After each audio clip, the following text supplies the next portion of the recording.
Yo guys, what's up?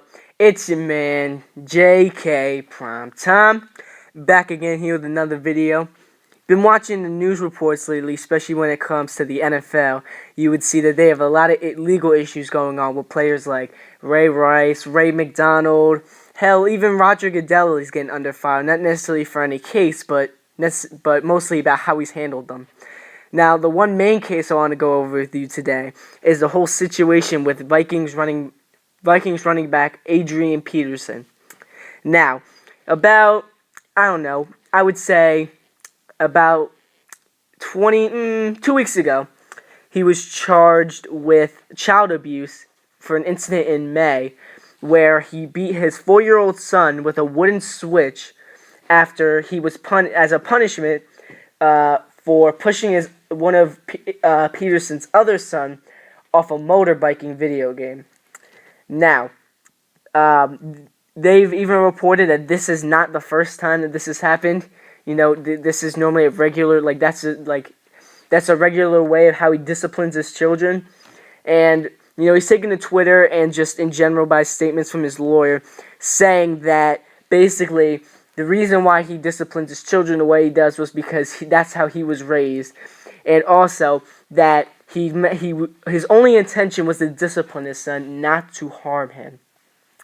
Now, right about now, if you look at the video right now, I'm going to be putting up the pictures of the 4-year-old son's injuries to his legs, which were the main thing that got him in trouble in the first place because there's actually photographic evidence of him getting beat.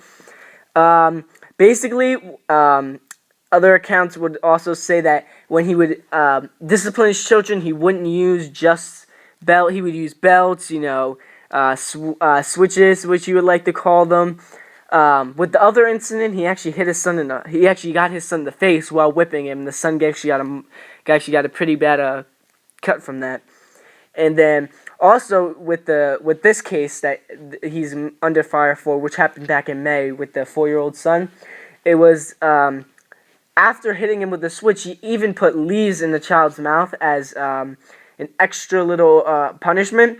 And now, obviously, if you look at it now, the Vikings have put Adrian Peterson on their exempt list. So basically, he's still on their active roster. He's still an active player, but he can't participate in any team activities. He can't play in any games, can't practice, can't work out. This happened down in Houston, Texas, which he's a native of and has lived there for a long time. This is interesting because, in my opinion, Adrian Peterson's not entirely wrong. He's right and he's wrong. Now, I know you might hear this and say, oh my gosh, are you crazy? Like, how could you support this? Because, in general, remember, if you go back 10, 15 years ago, this is how kids were disciplined. That's just how it happened. And around that time is when they started to really take a stand on abusing your children, how to discipline them without using harm. But if you think about it, in some ways, I agree with his method, because the only thing is that if you look at a lot of people today, and they said, a lot of them say, if you ask them, they said they always used to get beat as a kid, when they did something bad.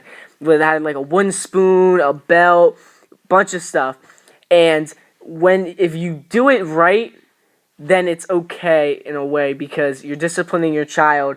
And the message gets across because many times people have said, oh, well, if, I don't know, like, literally those butt whoopings had made me into, like, a more mature person and not get into trouble as much. Like, for example, you could even go on my Twitter, and I was talking with a guy about the Adrian Peterson case, and he said,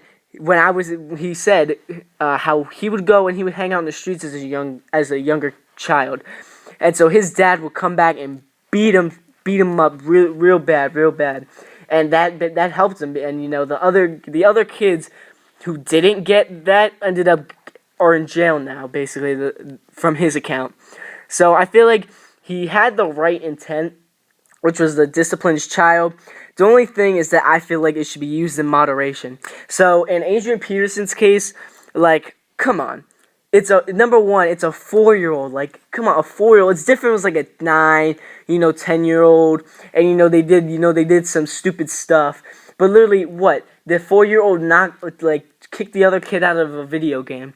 Like, it warrants nothing to be that hard of a disciplinary for, because it's some little kid crap that anyone would see and wouldn't care about, and it's not going to affect him. It's not like he went out, stole some money from someone or did something very bad, hit someone. All he did was push the kid off the game, and I feel like it was completely unwarranted, and that is why it's very wrong, because if it's, really, there's a place and a time for everything. So to discipline your child like that, there's a place and a time. So, and it was not the right situation for him to do that. And so obviously I feel like he's going to be gone for the season, because the trial process obviously is going to take a while. And also, the only thing with that is that people shouldn't look at him and almost a negative light, because people know they went through the same thing as a child. Like, they can, like, I can relate where he's from, because he says, oh, I used to get beat as a child. Like, that was how I was disciplined. You know what? That's a great point, because that's how he was disciplined as a child. So obviously he's gonna carry on those teaching methods, but it's not faulty. It's not faulty. You just gotta get your message across and do it the right way, which in this case he didn't. So basically, he's going through all that, and there have been multiple investigations, like the Maine police one, the NFL did one, and now the Houston Police Department is doing their own private investigation. So we're gonna have to see how all this plays out. Really, it's gonna most likely he'll be gone for the season. But if he gets guilty, you never know. He could face jail time, which could keep him out more. I don't know the exact. Because each normally criminal charges change by state, and I don't know how many happened in Texas. So it's like, let's say, if he gets guilty and they give him the max, he might get a year in prison. Well, that takes a year off his season, and that changes a lot of things. But yeah, that's basically all I got for that. I will see you guys later. You know what? Just remember, follow me on Twitter, subscribe to my channel, like the video. Go tell people about it. Good to get a good perspective on sports.